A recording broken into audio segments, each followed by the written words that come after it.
সেদিনকে হঠাৎ করে বাবা বলছে যে তাড়াতাড়ি রেডি হয়ে নিয়ে বিয়েবাড়ির নেমন্তন্ন আছে। আমি ভাবলাম কার নেমন্তন্ন? তখন বলছে যে ওই বাবার এক বন্ধুর মেয়ের বিয়ে।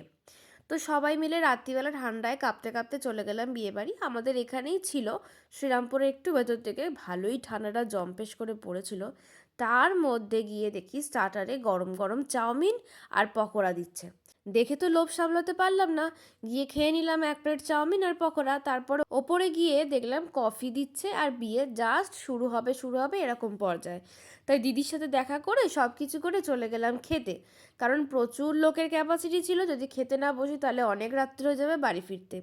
খেতে বসে দেখি সে এক দুর্দান্ত আয়োজন। প্রথমেই ছিল হচ্ছে কচুরি, তারপরে চানা মশলা, আর এই যে লাচ্ছা পেঁয়াজ, আর এই যে চাউমিন, তারপরে আরও দু চারটে আইটেম আছে। এইগুলো নাকি সবই আমার কাকার রেসিপি। কাকার মানে হচ্ছে যার মেয়ের বিয়ে, বাবার বন্ধু, তার রেসিপি।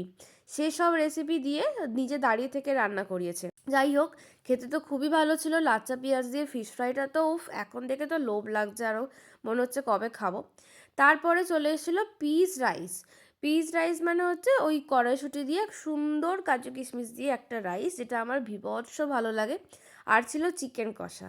দেখিয়েছো যে আমি দুবার চিকেন কষা নিয়েছিলাম, কারণ এতটাই ভালো ছিল। তারপরে চাটনি পাঁপড় রসগোল্লা তো ছিলই। লাস্টে ছিল এই রসমাধুরী মিষ্টিটা। রসমাধুরী না, রাজনন্দিনী মিষ্টি। অসম্ভব সুন্দর ছিল। আমি তো ফিরনি ভেবে ভুলই করে দিয়েছিলাম। লাস্টে দেখলাম যে না, মিষ্টি আর ভীষণ টেস্টি ছিল।